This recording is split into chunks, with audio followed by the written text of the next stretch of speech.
And a very good evening, everyone. Welcome into your box seat, brought to you in association with Sweet Lou, standing at Woodlands. Very, very busy time in harness racing, both sides of the Tasman. To take us through that, Michael Guerin, back from Sydney, where the Kiwis didn't win a beaner. Very good evening to you. Evening, Greg. A big hi to everybody. I hope your week after the craziness of Sales Week was pretty good. And Miracle Mile Week, Gregory, tends to bring out some controversy, this more so than ever. And yesterday, of course, Mark Purdon sacking himself off Lazarus for the big one this week.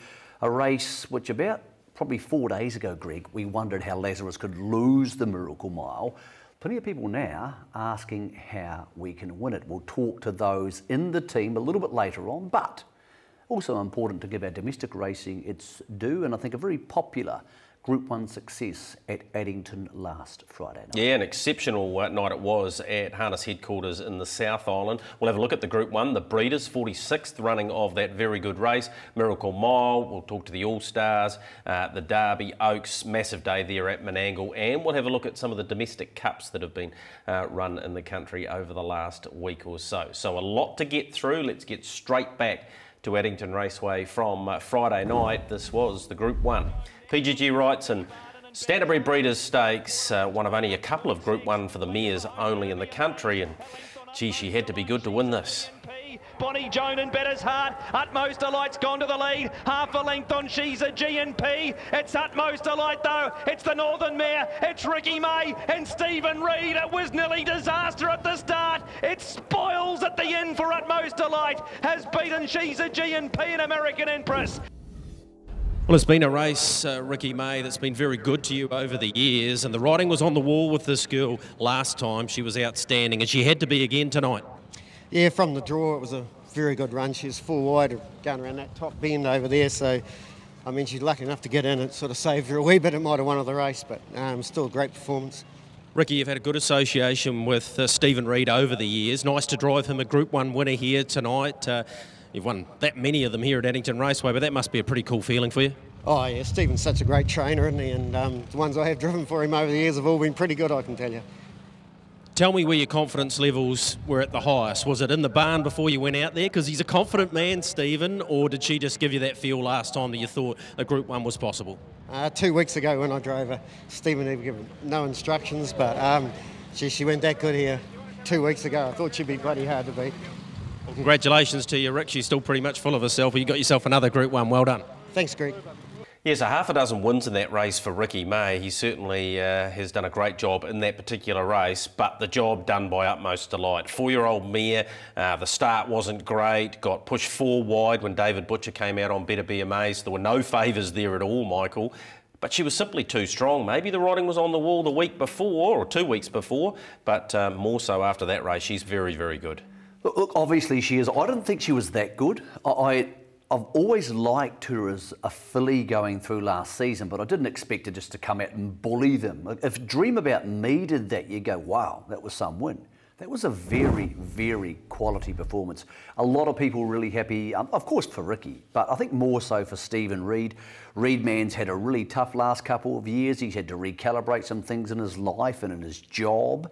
And now he's got 2 serious horses, this horse and Star Galleria, both 4-year-olds, of course, Greg, so both able to head to the Jewels later in the season, giving him a really good chance around Cambridge.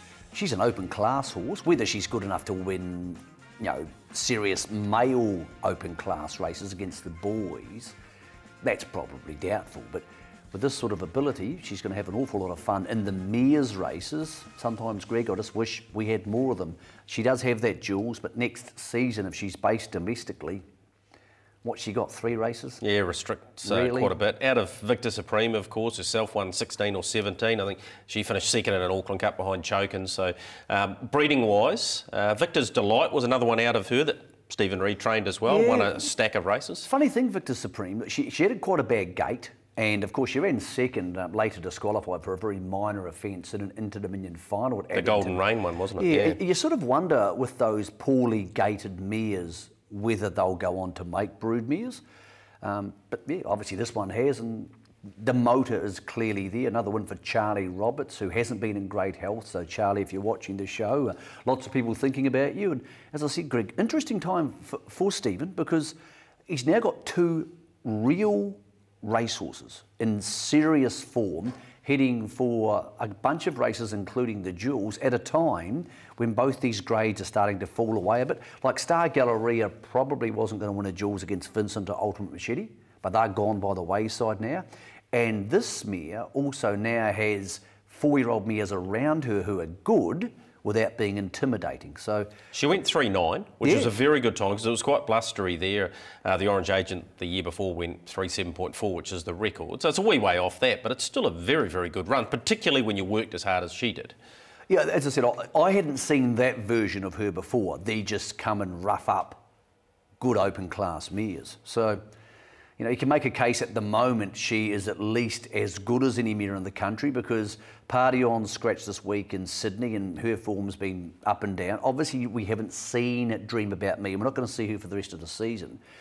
The big question mark is the Orange Agent. She's back in work, and when and if she comes back, you would suggest Australia's her go, probably Brisbane in the winter. So she's not going to be hanging around or clashing with this mare anytime soon. But a lot of mares have fallen by the wayside. I would suggest Piccadilly Princess probably will be retired at the end of this campaign, maybe even as close as Saturday night after she races in the Ladyship. So she's the new girl on the block. She's coming through. And as again, I don't mean to reiterate it, but I think a lot of people really happy for Reedman to have these two good horses. Yeah, ninth Group 1 for him, and his last Group 1 was on that track, of course, with Gold Ace in the New Zealand Free-for-All when it was over a mile. What about those just in behind Utmost Delight? Blair, her stocks just went up a bit. Yeah, look, she ran out of her skin, Greg, and you know, she's beaten by a good filly on the night, and a mare, and you know, Rick done a lot more work than us, and we just got that perfect run we needed. But you know, full credit to her, she's gone a great race. Jeremy, you've brought her home to many of her owners, and she's delivered for you in a Group 1. Gee, she's just so honest, isn't she? Yeah, it's fantastic effort from the horse, and you know, she had a wee issue after her last race, and we found that, and we worked on that during the week. So for her to come back and do that, absolutely great for the owners. You know, couldn't be more proud of the horse. What do you do with her now? What's in your plans? Have you got anything sort of sorted out? Not really, Greg. I sort of, you know, obviously she's well and truly qualified for the Jewels now, so that's one, you know, we obviously look forward to. But I thought after this, probably give her a wee bit of a break and freshen her up, and there's a lot of racing back up north that she can go into. Done a great job with her, well done. Thanks, Greg. Dexter, from the draw, she was always going to be a long way off them, but maybe not that far. Yeah, you're coming a lap to go there, Greg. We're you know, a mile off them. The speed was on though, so sort of knew they were going to come back to us a bit and follow on the winner, who went amazing. So we got a pretty good drag up into the race, and just got a slight check around the bend, just laying and lock wheels, and lost a bit of momentum, but still a great effort. Yeah, I wanted to ask you about that, Michael, because she was the favourite going into it, Bonnie Joan, but gee, when they settled after the first 200 or 300 metres, she would have been 20 to 25 lengths off then the leader, and basically I thought her race was over at that stage. It was a hard watch. I mean, Utmost Delight, I think, still outperformed her, but she had to come a lot wider, and it's just hard racing, isn't it? Group 1 racing is hard, and it's hard if you settle last, and we're going to talk about that later in the show, but look, she'll keep. The problem for mares like these are, again, once they get to be 5-year-olds next season, we don't have enough races for them. We have one good race at Alexandra Park, one serious race, and we have one at Addington. And that's it. That's it. That's why Golden Goddess and those types of mares end up exactly in Australia. And look at Delishka. I mean, even though she's got a bad draw this week, Brad Mowbray's done the right thing with her because she becomes a 151 horse. We need more good mares races. Yeah. It's impossible to argue with, because we have a couple of $30,000 ones, and our fillies are really well treated. If you have a good 3-year-old filly or a 4-year-old mare, they can almost exclusively race their own sex. Once they get to 5, it's just chucked into the wilderness. I think we need a good mares free-for-all programmed, maybe alternate weeks, Addington, Alexandra Park, Addington, Alexandra Park. But trainers have to support them. And there's no point agreeing with me and not supporting them. But I think, Greg, that the mares deserve a chance not to have to race the boys, because it's just too tough. A horse like Utmost Delight, or even Bonnie Joan, could come back next season and need to race Lazarus. Well, that's just silly. Yeah, yeah. To me, it's silly. Yeah, and it's not. It is. It's totally silly. Moving right along, let's get into the PGG Wrights and $165,000 fillies final.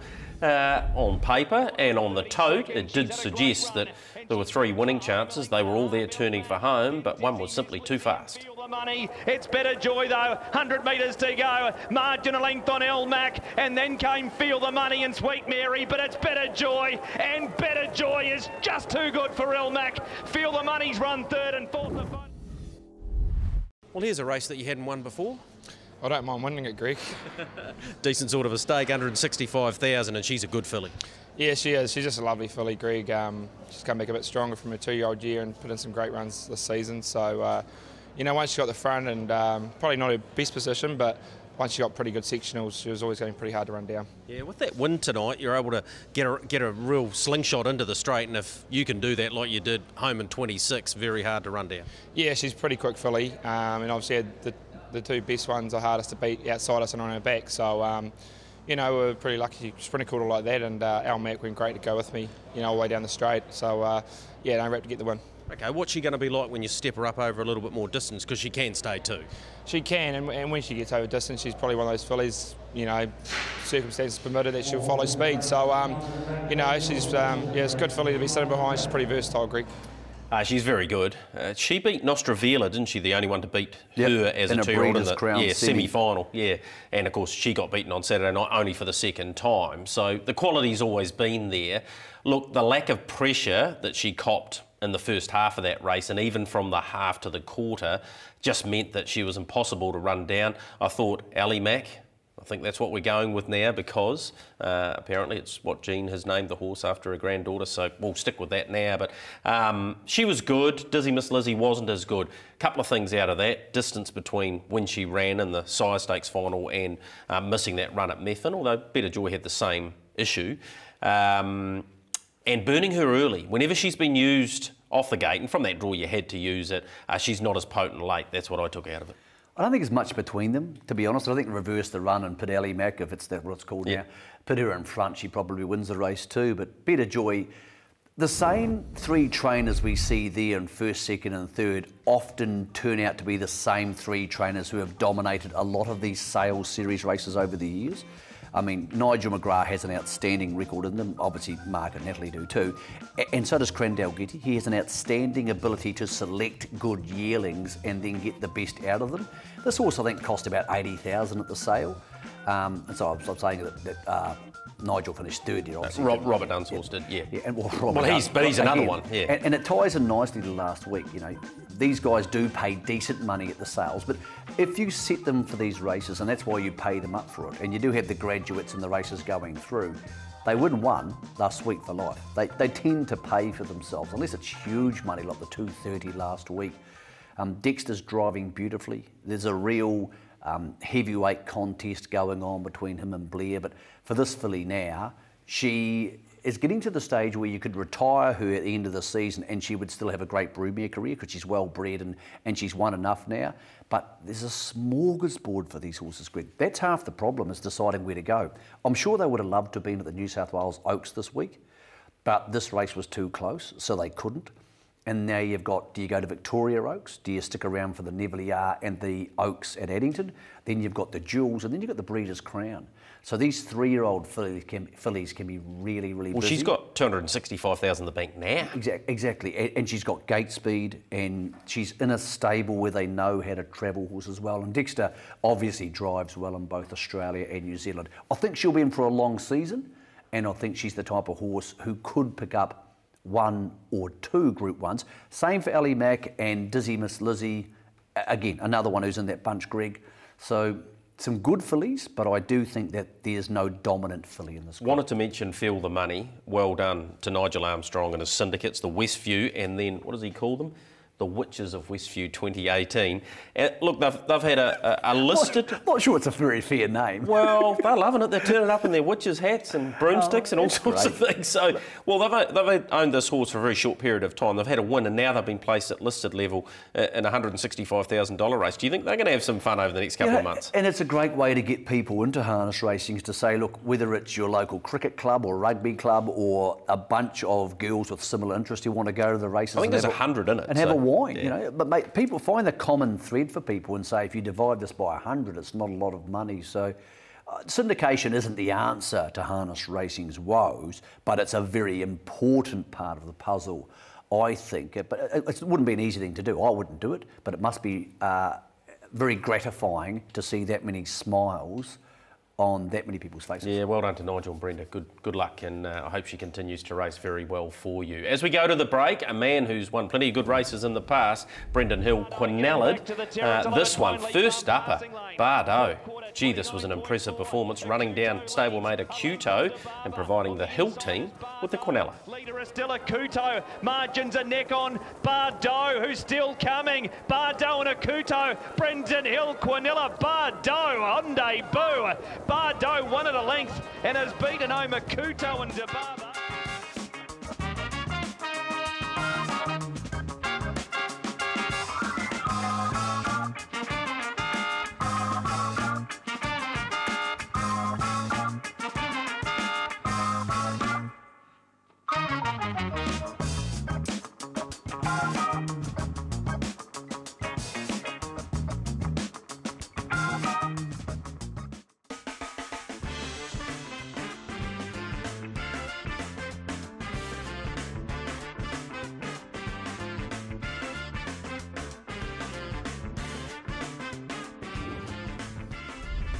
Ride home from Ruthless Kayla, held up, and then McLovin, third quarter 29.9. They haven't got to Bonnie yet. She's going okay. Bonnie Highlander, a length and a half, Monkey's Way. Renesmee, Michelle on the inside. It's Bonnie Highlander, 75 to go. The filly Renesmee, she's coming quickly, too quickly. Always a good effort for a filly to beat the older trotters, and she's done it. Renesmee beat Bonnie Highlander. Just start number 11. Michael, you know her well. You've said it on the show before. She's very good. She's a Group 1 winner in Australia, and to beat the older horses first up since August in the Breeders' Crown, that took some doing. That's more impressive than a Breeders' Crown. Yeah. Breeders' Crowns are racing at two-year-old trotters. Half them are just maidens. That's all they are. They're decent, older, tougher horses. Hell of a training performance from Jack Harrington. He's a smart young guy. He's syndicating horses. He's getting out there. He's moving. He's shaking. He's trying to improve his lot in life, Greg. Yep. That's what he's doing. And this horse is going to help. Very good three-year-old fillies around with Showgate and the one up north, Girls on Film. It's going to be a really interesting bunch of Oaks-type races. There's a new race now, the Southland Trotting Oaks, is that right? That's right. So these things are all good things. All these are going to be excellent racing. And when you see a Renesmee, you go, we should have more Oaks races. Yeah. This is a good thing. It is. It is. When you consider she's got the Hambletonian, and of course she's got the option of going into the Derby. We know Habibti did it a couple of years ago and set that record. Well, the Hambletonian this week shapes as one of the strongest I think we've ever seen. Usually it's three nice horses and a whole bunch of maidens who might become something. I think almost the whole field's won a race. Yeah, it's good, isn't it? It's good cool. to see. Yep. The trotters are coming a long way. It's happening very quickly, and it's good for the industry heading forward. And of course, it's also good that the stakes for the jewels for the trotters now are better. Michael, it was a night for the three-year-olds, but I didn't see this one coming. I didn't see this in our feature pacing event, the Summer Cup, for the free-for-allers, but Pat's Delight. He's popped out here of the 1-1 and launched when you consider AG's White Sox had a beautiful run. You could argue he was slightly held up, but he had every chance. This horse just powered home. He's gone to the top, Pat's Delight. AG's White Sox, Robbie Burns has run to third, but Pat's Delight. Pat's Delight won at half a length over AG's White Sox, Robbie Burns and... Cran, there might have been a few raised eyebrows putting a three-year-old in against the older horses, but, well, he fully vindicated that, didn't he? Yeah, well, I'll say it's more by fluke than design. He ended up in that race. As we know, there was only 5 nominations, and we actually had 3 acceptors for the other race, and we knew he was going to draw wide, and I thought, well, gee, if we go in that race and go super and run 3rd or 4th, we might make more money than being in the other race. So that I wasn't rebuilding the wheel by putting him in there. It was a fluke. He's a quality horse, though. We saw that when he won his Sire Stakes heat, and he went fine in the final 2. You now head north to the Woodlands Derby with a horse full of confidence and probably a driver as well. Yes, he actually, his record actually reads good. He's sort of gone under the radar a wee, but he hasn't been a flashy horse that's been in the media, but he's just quietly chipped away, and, you know, I'm sure he'll make his presence felt in the Derby. They busted 55 seconds. That was wind assisted, because when it blows like it was, certainly from the 600 round to the top of the straight, they can really get hiking, Michael. But that was about as good as you want to go against them. Well, he beat a horse who was competitive at open class grade coming in the Auckland Cup Carnival in AG's White Sox. So he might have been a touch underdone, but he beat him fair and square. Maybe we shouldn't be shocked when we see these good 3-year-olds able to beat intermediate to semi-open class horses these days, because we're seeing more of it. But usually the horses who can do it are the ones who finish 1, 2 or 3 in a Sire Stakes final, and this horse wasn't one of those.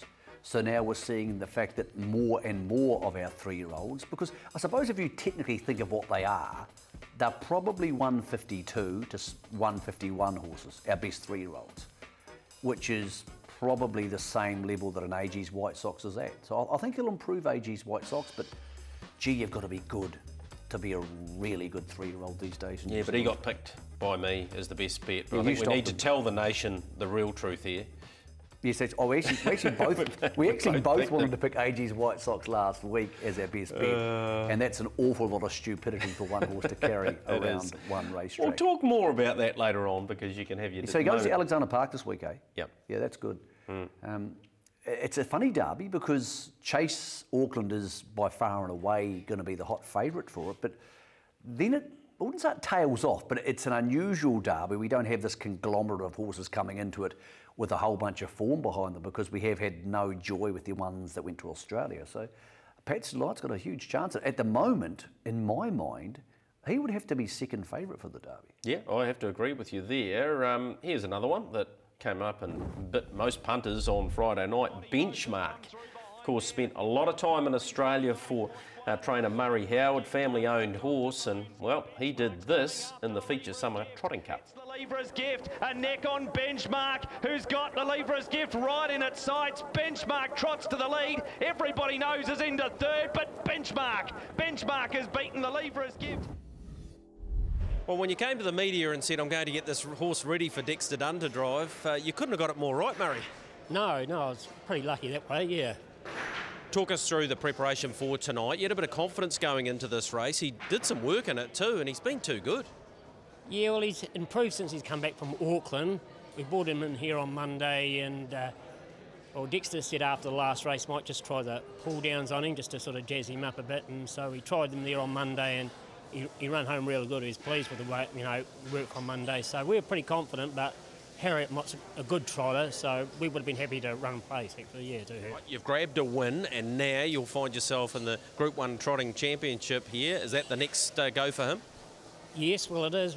Harriet Mott won't be there because she's 6, so he's probably one of the better 5-year-olds, and probably your 4-year-olds that going around at the moment, but yeah, that'll be his next assignment, yeah. Congratulations on the win tonight, and looking forward to seeing him progress a little bit further. Well done. Yeah, thanks very much, Greg. Yeah, he'll probably have a run the week before. They have the 4 and 5-year-old championship, where I think it's a maximum back mark of 20, but he was very good. The sliding blind's obviously helping. A couple of things to come out of that. Ronald J, he bled, which is really disappointing. And Harriet of Mott fibulated, but as we know, Michael, that can not affect a horse long term, and she might be back very quickly. Yeah, agreed. The bleeding's more of an issue for Ronald J, although this time of year you are seeing a few more bleeders. It's so hot that we're seeing a few more horses suffer from EIPH. I was really happy for Murray because he went to Australia and tried something different, and now he's back and he's a good horseman. He's probably made this horse too, yeah, in a lot of ways. He's a very loyal horseman, Murray. He's done a great job over a long period of time. I agree with you. Going to Australia teaches them, particularly for mobile sprint racing, as we see the start here, it teaches them a few tricks that stay in your gait, whereas often some of our horses coming through the lower grade trotting races get to the mobiles and are a bit confused by the entire thing. The open class trotters at the moment aren't scary, with Mombay still in the paddock. But when we talk about the national trotting champs, both Temporale and Speeding Spur, speaking to Josh Dickey this week, are expected to be there. So that's a good thing. It's going to go up a level. It's going to be a very even, good contest. And this horse has to be in the mix somewhere. But yeah, I think those autumn races into the Anzac Cup and the Rowe Cup are going to be very even, and we could see a whole bunch of different winners. But that's cool. I like that. I like it too. Yep. Hey, you know, it's good to see different colours winning. I think those colours, when I was a kid, I can remember something like those colours on a trotter called Linda Allen a long, long time ago. So those colours have been, as you said, in the family for a long time. And it's like the Stephen Reid thing at the top of the show. A lot of people see Murray win a race and want to rush up and shake his hand. He's got a good handshake too. Yeah. They want to shake his hand and say, good on you, Murray, because he's a good It's Roy guy. Purdon-esque, isn't it? There's an element there. You know, I don't think it's the only thing Murray and Roy share in common. But also, he's now got himself a nice horse. Yeah, absolutely they there's have. something to Roy Purdon. It was his birthday last week. Yes. 92. 92, is he? I was going to say 91, Roy. I was going to give 8 more years and Roy can raise the bat. He certainly can. We're going to take a break here on your box seat, brought to you in association with Sweet Lou, standing at Woodlands. Head across the Tasman because it's Miracle Mile time.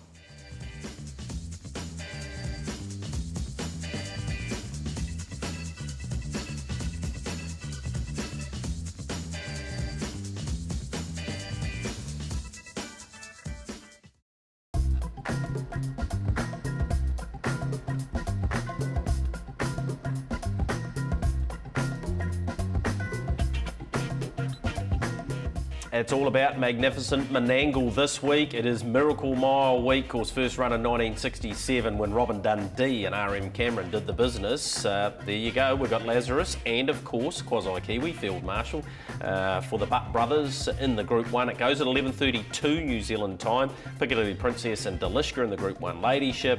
The Devil's Own in the New South Wales Derby. We've got the Group 1 Trotters Mile. Daryl Bocco has come up a very short price favourite, and we've got the Oaks and the Bohemia Crystal. So a whole lot to get through. The coverage brought to you in association with PGG Wrights and Brecon Farm. Standing by online is Mark Purdon. Mark, thanks for taking the time out and having a chat to us. First of all, the most important bit of news to come out this week, your decision to have training partner in Natalie Rasmussen take the reins at Menangle. Not the first time you've done this on this very big day, as we get a chance to say a very good evening to you. Yeah, good evening, Greg. Yeah, no, thank you. And yeah, just a decision I made, Greg, because I feel, we've had our setbacks and our challenges with the team here, and we just, wanted to focus 100% on their training and give it my best shot. And I thought, well, if I can do that, give that my best shot, I'm sure Natalie will do her best in the cart, and it's the pressure off me. Mark, in terms of last Saturday night, it was well documented, and you must be complimented on providing the stewards and, of course, the punters with as much information about your entire team.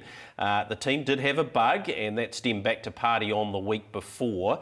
How do you feel Lazarus has come through his lead-up in terms of this Miracle Mile this week? And is he on the improve, and is the entire team over the bug? Yes, I have withdrawn Party On. She was very disappointing in her work yesterday, so she's one that it's lingering on a little bit. As far as Lazarus goes,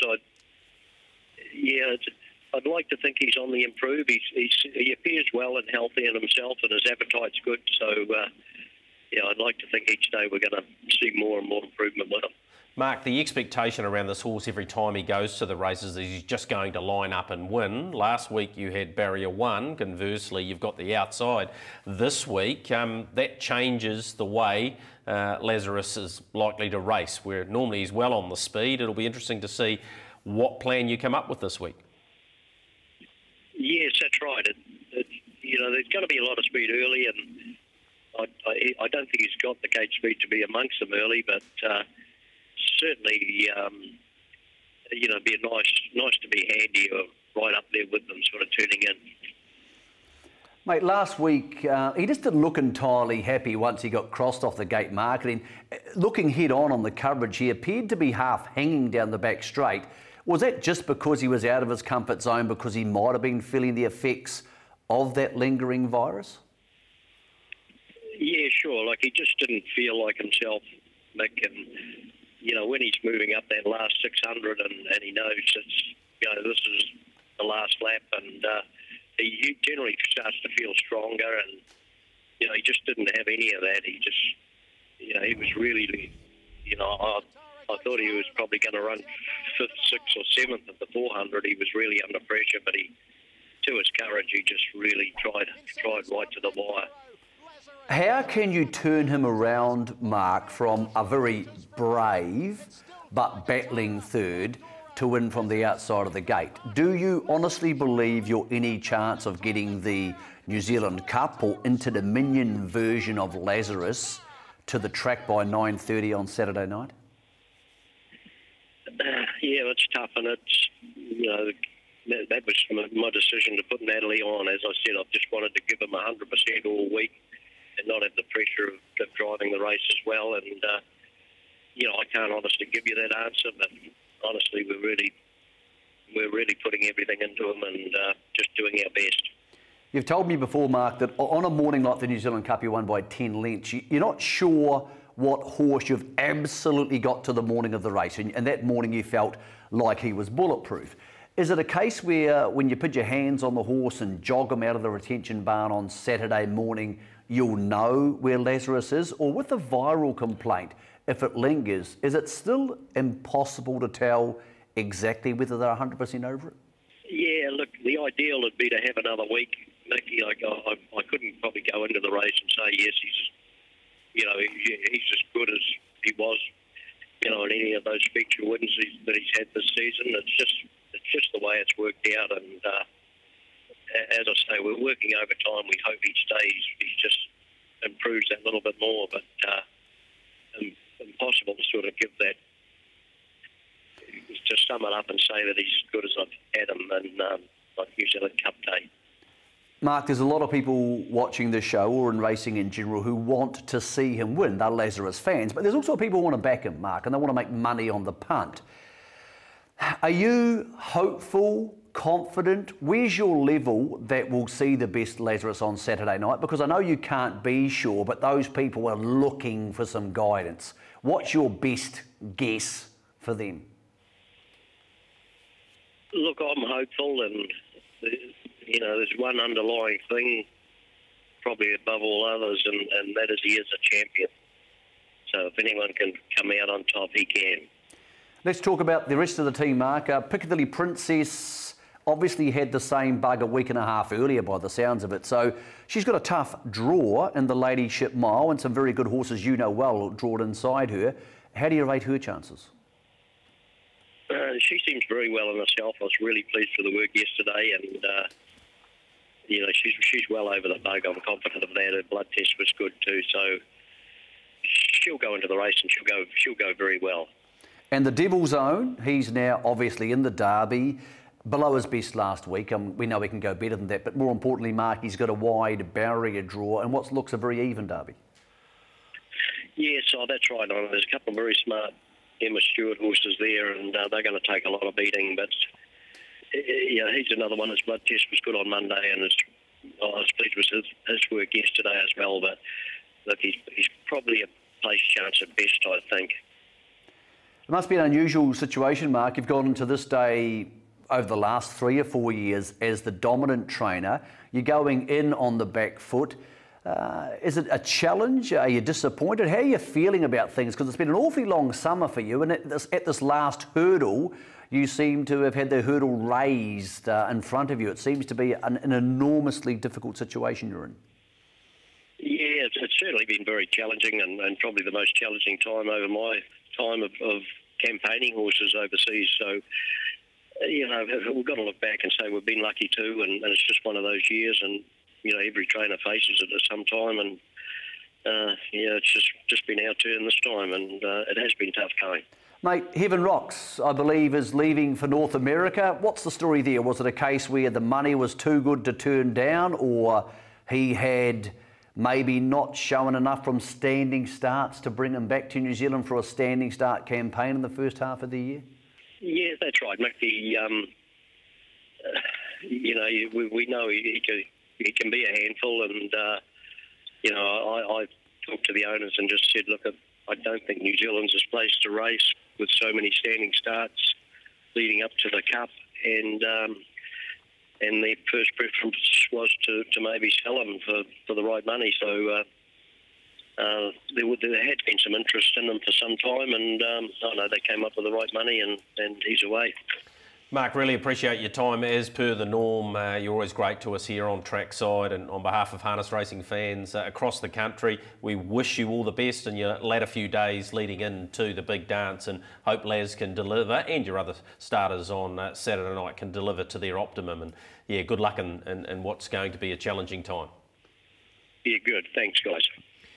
Great to catch up with Mark Purdon there, and yeah, look, he really is working hard on trying to get his stars at their absolute optimum, and I think it's an incredibly brave decision, not one that he hasn't made before. Natalie's, as you told me earlier in the week, Michael, driven the 2 fastest miles ever at Menangle with Have Faith in Me and Adore Me. She's fearless, she'll drive the horse to its absolute optimum, and she has a huge respect factor. Not that Mark doesn't, but over there even more so. She's scarier than Mark. But when that launches, she's scary. And I like that about her. I think it's a great move. She drove, I had a really good talk to her about it last night. The crucial part of the Miracle Mile is between the 1200 and the 800. Here's the market if you feel like having a bet. Lazarus has gone from 220 to 250. You have to be going forward between the 12 and the 8. I said, what do you want to do? She said, well, if Mark tells me Laz is fine, and she's never driven Lazarus in a race, Tim Williams has for a couple of wins, she hasn't. She said, I'm just going to launch him because there's nothing else to do. I can't go back and win the race. So she said, I drove Adore Me and I was 4 wide, 3 wide, parked and won a 147.7, and this is a better horse than Adore Me. But that's if Mark says to her on Saturday night. Now, I would love to be able to come on here and say to you, oh, the horse is better, and off we go on the coverage on Saturday night. But Mark, as you just heard, sounds like he won't know that. It leads us to some feedback from last week, and this is really interesting, Greg, and it's important to get this sort of feedback out there. So we've got an email to show you from one of our viewers. I think Stuart Mallory is his name. Now, Stuart, like a lot of people, was disappointed that Lazarus got beaten last week, and that if you took the $1.22, you had every reason.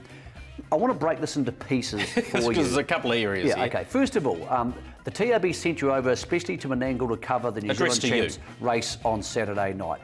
Stuart, unfortunately that's not true. I paid my own expenses to go to Menangle. I paid for my flights, my hotel room, my car and my pie I had on the side of the road when I finished work at 1 o'clock in the morning in Campbelltown. When I'm appearing from the Inter-Dominions or the Hunter Cup or anywhere else I go, Trackside never pays for that. It's never paid for by Trackside or the Herald or Harness Race New Zealand. That money comes out of my own pocket. The reason I went on the Trackside coverage with Greg on Saturday night was to tell people the information I had. Again, I got no money for that, Stu. So I want you to understand this is done because we want to give you the best information. It's not a money-making exercise for me. On the show last week, Greg and I were flabbergasted at the extraordinary odds of $1.22 for Lazarus. I thought he would pay $1.10. He got into $1.18. At that stage, Mark Purdon had been in New Zealand at the sales from Sunday, Monday, Tuesday and Wednesday, and we had spoken to Mark and he indicated to us that Party On had a virus and they'd looked into a virus about All You Need Is Faith. They did not think at that stage Lazarus had a virus. Mark arrived home on Thursday. He was concerned. He arrived in Sydney on Thursday. Arrived in Thursday in Sydney. He then had blood tests taken for the horse because he was concerned. The results of those didn't come through to Friday. They were cleared to race. He then got the horse scoped on Saturday morning, and again it was cleared to race. Now, during that procedure, he emailed the stewards from Harness Racing New South Wales and told them. They chose not to put that information on Twitter. I got an email on Saturday about that information telling me Lazarus had been scoped. Then again, when I was at Menangle not getting paid to be there, I got on the phone to Greg and we tried to give the people at home in New Zealand the best information. We told you the absolute truth as much as we had it. Now, I could have got on the show and said Lazarus is going to get beat tonight, but I could have been 100% wrong.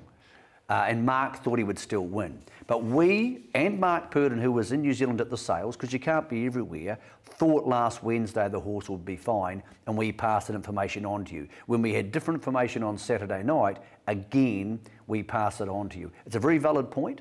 I understand. And we love the feedback. Don't take this the wrong way. And people out there who are pissed off about this, I 100% see where they're coming from. Yep. Because they wanted to back a horse, and that's why I very rarely back horses at short odds, fixed odds, when they're travelling. Because you're not getting extra value out of that, Stuart. But you and everybody else who backed those horses has the right to be angry.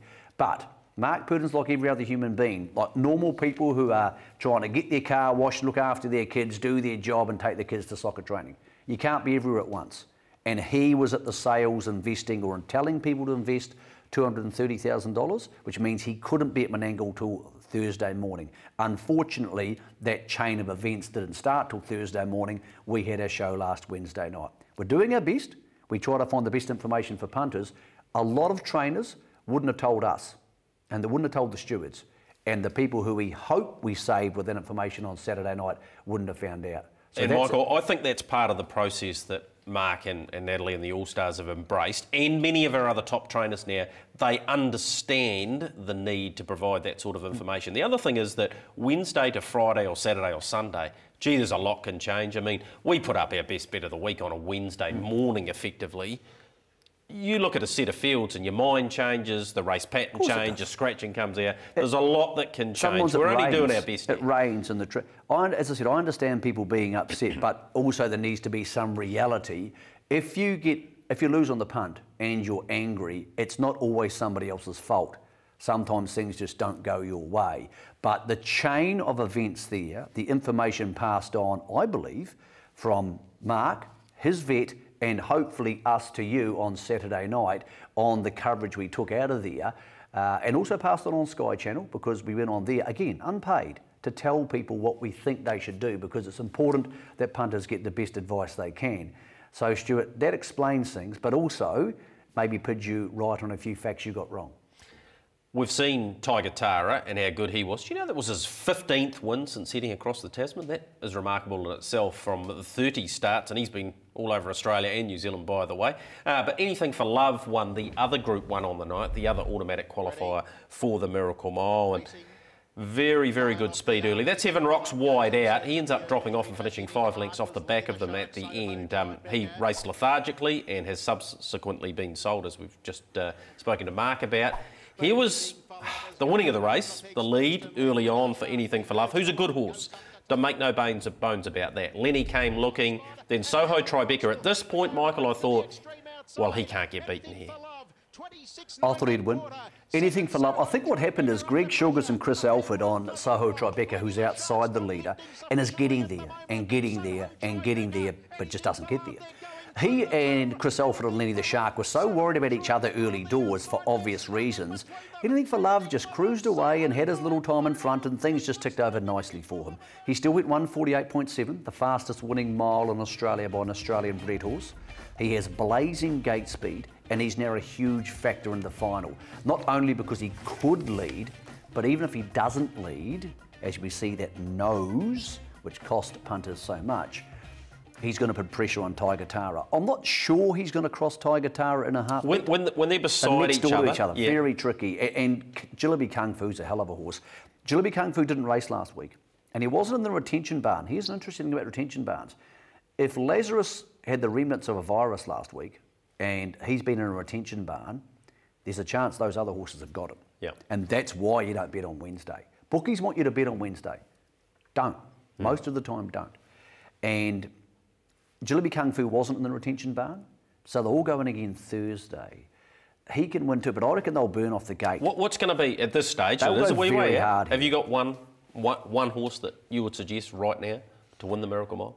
I made my decision to back Lenny the Shark in the Miracle Mile last year, quarter of an hour before the race, because there's so much information in play here. How they look, that's why we go to work. The odds change so much. People see the odds and they want to bet, and you get that rush of adrenaline. You want to have a go. If you bet consistently into fixed odds, unless you are consistently getting overs, you're just playing into the bookie's hands. The market will shrink, the percentage will come down, more information is at your disposal. So unless you're absolutely adamant you're getting the best odds, and be honest with yourself about that, why bet early? Yeah, agreed. It just doesn't make any sense. Not the only Group 1 on the night. That's No. good advice, because, of course, we've got the Ladyship. That's a decent race over a long period too. Rock a Band for Mark Jones. Amaretto's $1.90. Our Golden Goddess, well, she just keeps on winning. I think she's half a dozen on the bounce. Carla's Pixel was a good winner last week. A Piccadilly Princess won the race last year. Poor old Delishka. She's drawn out wide. It was her chance. I think she's as good as these mares. Amaretto was game last week and she deserves to be favourite, but Look, I think our Golden Goddess is just as good a chance as her and probably has more real gate speed. There's a stack of speed here. Carla's Pixel's quick off the gate. My Rona Gold is very quick off the gate. Extremely tough race for the New Zealanders to win. Our Golden Goddess, we know how good she is, obviously. She's been a top filly or mare in both countries. She's been racing predominantly average type horses for this grade in Victoria, but winning very impressively. Interesting to see what they do here. Both from the same stable, the two favourites. Do they lead and trail Amaretto Golden Goddess? Well, I think Rocker Band will get out hard enough, so it'll be interesting. You're right. And Carla's Pixel's quick off the gate. I reckon she has to have a go. She was the winner of the Robin Dundee. Burning race. It's always been a good race. I'm looking forward to it. The Oaks and the Derbies are tricky races. I don't have a favourite in any of these races because there's not much between them, and a lot's going to depend on the pressure. The Derby heats, Grant Dixon's horse, Colt 31. He's very, very good, as we know. And Emma Stewart has a stride hand. Marae Tai sitting parked and beating All You Need Is Faith, who clearly was the worst affected by the virus. And over 2,500 metres at Menangle, they're out on their feet. They just walk up the straight. They're so tired. They walk fast, but they're still knackered. But this is a big win. I spoke to Chris Alford. I said, which one you want to drive? He drove this horse and the next horse we're about to show you, Poster Boy. And Puppet said, look, I think I'll stick with Poster Boy. And he's going to do that. He's more experienced. Well, he's more nippy and he's a slightly better drawn horse. I think Poster Boy should actually be favourite for this race. I'm actually surprised he's not. This is him winning. He's not a natural leader, I don't think. I think he might be better looking for cover in the Derby, which you'll have to do because Colt 31 will probably lead. But he's the horse who ran second to King of Swing last year in the Breeders' Crown and obviously was second also in the Victoria Derby. Both he and his stablemates rated 57.9, whereas Colt 31 was about a second and a half quicker. And he was good, wasn't he? Colt 31? Yes. Well, he won the Victoria Derby, so we already know he can beat these horses. And Grant Dixon's got a powerful team around him at the moment. I'm going to go Poster Boy over Colt 31, but a lot's going to depend on that middle 800 metres. At Menangle, they try and have at least a quieter time. Here he is winning, and he led on this occasion, and behind him is the Devil's Own. Look, I said on the night, Michael, he hasn't won since the Sales Series final back in May of last year, the Devil's Own. It's almost like he's forgotten how to win. I agree. And he's racing at such a high level. Put him back in the grades, he'd win 3 or 4, but that's how hard it is here to race at this level. So a really good derby. I do think Poster Boy, you can shop around 3.2, but again, why bother? I think you can wait and get 3.5. It's going to be awfully hard for anything drawn outside barrier 5, that's for sure. All You Need Is Faith won't get a start, so Natalie will drive the Devil's Own. Oaks Heats, a lot of these fillies we don't know very well because they're still relatively new, not only to racing but to us, but She's All Rock, gee, this was good. Young Mark Pitt, who now trains this horse, it's stomping down the outside. Look, I thought it was very, very good. I thought the leader went too slow, actually waited for him. Kicks back here, does Nostra Villa, but yeah, surprised, to be honest, that She's All Rock's went straight over top of it. For a horse that was only having her 4th start, she's only been beaten on 1 occasion, so she's come up with a nice barrier draw to boot. That was the first of the fillies heats. You see these races, Greg, the top 3 finish a mile in front of the rest, or the top 4, because these Australian horses aren't used to racing at this absolute extreme distance. Now here's a horse who's emerged on Princess Gemma, leads here. Now Soho Burning Love and behind it, never gets a gap, so obviously no passing lane at Menangle. I think they're comparable fillies. Obviously there's not much between them on this run, but Princess Gemma gets the better of You're a big draws Soho Burning Love fan, of course, the filly by Auckland Reactor. She's a good filly, but I do think that the wide barrier draw this week puts her in a world of pain. And the other heat, Fame Assured. Well, here's me best bet of the week. It just burned up down the back straight like a little angry beast, and it was outstanding. Yeah, it got round the ladder bend and led down the back straight, and she was really strong, Michael. They don't go any better than this. Her time was very strong, 54.8, the fastest of those heats, and that'll do me. Hard to beat. It's a tricky Oaks. It's not a race I'm going to bet into until the night, and I probably won't bet into it at all, to be honest. But I thought Fame Assured, on what I saw, deserved to be the favourite, and for that reason, the $4.20 is probably close enough to the mark. But again, percentages in the markets decrease and therefore the dividends go out. So unless you are absolutely convinced you're getting overs, just don't bother. Yeah, well, we've got other Group 1 races, the Trot, as I mentioned before, with Daryl Boko and the like. And old Daryl, eh? Yeah, old Daryl, and he exploded off the gate last time and won. I thought he was stuffed. Yeah. Well, he's got Barrier 1 and he's a hot favourite for that, and the Bohemia Crystal, which is always a bit of an anomaly. Well, Franco for me. Nelson was super last week in his Miracle Mile Sectionally, prelude. he was unreal, wasn't he? Got Barrier 1. Again, I thought he was half gone. I thought the old legs weren't that good. But My Alpha Rockers, he's over there, unbeaten at the track now. Yeah. Moon Rock went pretty well, I thought, the other night too, so there's a bit of interest in that. And San Carlos as in well. there too. It's a really good race. It's going to be a fun night. And then we sort of get away from the Australian stuff for quite a while and we start rolling into Alexandra Park. Derby time. Exactly. So we get pretty busy back here. But look, if Lazarus can come from Barrier 8, maybe not at his peak, be at least 3 wide for part of the race and win this Miracle Mile, it's the coronation of a champion. And if he doesn't win it, he won't lose many friends, but he's going to need to be something special. Not something special like we know he is now. He's going to need to be better than we've ever thought he was to win this Miracle Mile. This is the biggest challenge of his career. The one most telling comment from Mark Purdon, though, you've got to factor in the fact he's a champion. No doubt. That'll do me. I think everybody watching this wants him to win, and I think that he obviously can win. The question then becomes later for you in the week is what price are you willing to accept about that? Yeah, are you prepared to take? Or is it a Winx situation where you want to watch and go, oh wow, that was pretty cool, and hope, because I can't back him with any confidence and I don't really want to bet against him. That's the big night coming out of Menangle with PGG Wrightson and, of course, Brecon Farms. We'll be there on track, get you as much information, try and help you on the punt. When we return, we'll have a look at what's ahead right around this great nation of ours.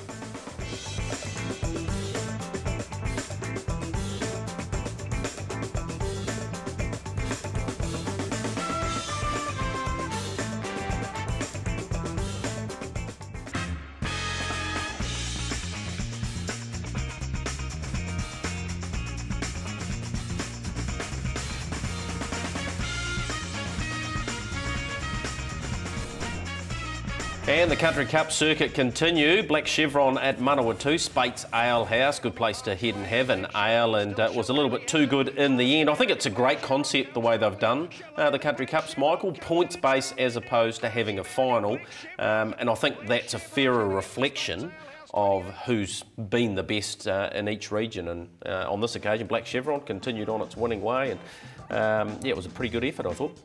I think the problem as we head to Oamaru for the Cup there with Don Domingo stomping down the outside, I think the problem with the old format of the Country Cups final was people got cunning about it, and they got to the stage where they would slip an Alexandra Park or Addington horse into a late race, then get it into the final, which wasn't the idea of the race. I still liked the race. I really liked it, but the other problem was, for a long time, it was either at Addington or Alexandra Park, and it probably sits better on the grass. The Country Cups are a wonderful thing. Lots of wonderful clubs run by hard-working people right around the country. It's one of the unique things about harness racing, and luckily most of them are held, Gregory, unlike some of our galloping counterparts, race meetings, which, you know, we had all those problems with them being called off. So it's a real strength, and it's a great part of our summer harness racing season, and also a point of difference. Yeah. Don Domingo's a horse who could win at Addington, but some of those other horses, I think you've got to be realistic about what they are, and they're not going to be Alexandra Park or Addington horses, but it's a good way to avoid those Pat's Delights. Those good 3-year-olds don't tend to go on the grass, and I think that's good because it gives those horses. Well, as we're seeing more and more, those superstar young horses are better than the intermediate grade horses. So, he's done a great job, Don Domingo. Like, he won the Christmas Cup at the Mott what's he by won a at short 6 margin. now or something? Yeah, something like that. And he's in a tough grade, handicapping wise now, but hey, he's doing a great Just job. talking about that, I didn't see this because I was travelling last weekend. Did Blair have a spill somewhere? Yes, he did. We'll have a look at it, and it was a decent one on a horse of Clark Barron's, and Ali Barron got tipped out as well. So this is them turning home. I think it was about race 6 on Sunday. Blair had made a run around the field, and things just got a little bit tight as they turned in. You're looking for the horse that's currently in 3rd position, and he just brushes the sulky of the one inside him, and I think it was Craig Ferguson's drive, and crosses his legs, and down he went. And ironically, Michael, we were talking about what could possibly happen in the premiership, whether it be injury or suspension. Blair got stood down for the rest of the day. Ellie Barron had a few scrapes, but she's okay to boot. So that's good news around not only the horses, but the horse people, but the horses as well. But he got stood down, went to the doctors on Monday, pretty sore and that, but he's been given a clearance to carry on. But hey, it's going to happen from time to time, and there it could have been a lot worse. We're lucky we don't have more bad incidents. I feel sorry for Ellie. Blair's played league for the junior Kiwi, so I'm sure he's had a lot worse things happen in his life than falling out of the sulky. But every time you see that, my first thought goes to the horse people, then to the horses, because all that metal and leather and stuff flying around, you do worry about our horses getting hurt. And again, we've been lucky. We haven't lost many horses or had many serious horse people injuries, so let's hope that continues. And never nice to see, though. He had a big week, did Blair Orange. Of course, he was at the Manawatu for their 2 meetings. He's $1.17 now, Dexter $4.40. Dex had a great night Friday night, driving 4. Blair had already driven 7 earlier in the week, but he got a couple on Premier Night as well. So, yeah, this thing's just going to continue on. What we're seeing this week's interesting, and this is going to happen more during this period where we have double-up meetings. Dexter has to go to Alexandra Park, I think, to drive Pat's Delight and a couple of those other ones.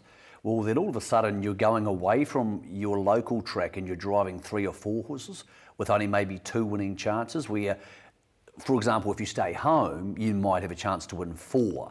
And once you start putting Australia into the mix for that, or different places you've got to go with different horses, that's always going to be an issue. It's for also the top part guys. of the Whereas puzzle. Blair probably doesn't have that many travelling obligations just yet, but his will come up a bit later on. So I'll tell you what, they've got plenty of options this week. Yeah. Let's have a look at what is ahead for you. Waikawaiti, 2 days for them, $10,000 bonus late quaddie there. Has this always been a 2-day Thursday. meeting? It has been, but it used to be Sunday, Tuesday Yeah, from so memory. I thought. But Okay. no, they kick off just before 2 o'clock, so looking forward to the first of 2 days there. $25,000 pick, 6 fast track insurance, 9 races at Cambridge on Thursday night. Then we have the double header, $25,000 pick, 6 Alexandra Park, first race 6:14, but a couple of really good races with the Sire Stakes and Rosslands, the 3-year-old graduates there. So that's Friday night for those. And Addington, they have a Sire Stakes heat, small field for the 2-year-old fillies, 5:07, the first on the program out of Addington. And I think from memory they have 11 races. Waikawaiti Cup Day will be on Saturday. So a good program there, 10 past 12 the kick-off. And Ashburton, $50,000 in the pick 6 and key races. A little bit later than where they normally would be, Michael. Normally held around Waitangi time, somewhere around there. But the Hamiltonian for the 3-year-old trotters we've touched on. The 2-year-old Sapling Stakes, very much time-honoured. And a Neville Fillies Series conditioned heat there, 15,000. So look, there's a whole lot of options. What does a conditioned heat mean?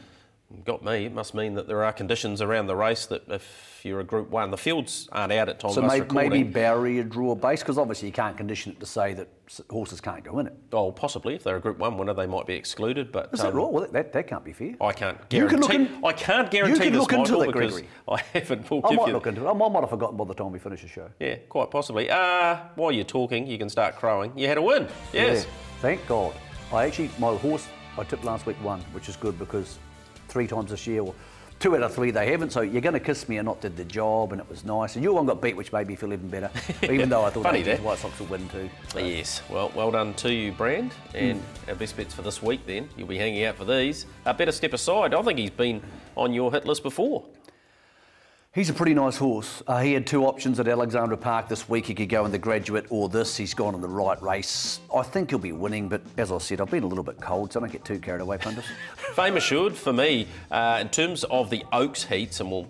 What about its win? Oh, like you don't go any better than that. We spoke about it earlier. Yeah, yeah, you don't go any better than that, Michael. No, so, they don't. They're actually quite confusing, as you mentioned earlier. Those Oaks Derby races are interesting. So, Menangle, Saturday night, you're going to be there, and you're going to head out Friday night and talk to everybody involved, all the big players, and play that back for people here. Because of the retention barn, it gives us that opportunity to talk to a whole lot of people. Also, it's a confused picture at the moment, and any information's handy, I suppose. Yep, for sure. Looking forward to seeing you there on Saturday night. Should be a magnificent night of harness racing. Michael, thanks for your time, and I hope you've enjoyed your box seat. We'll be back in 7 days' time to wrap up all of your harness racing action, both sides of the Tasman. See you then.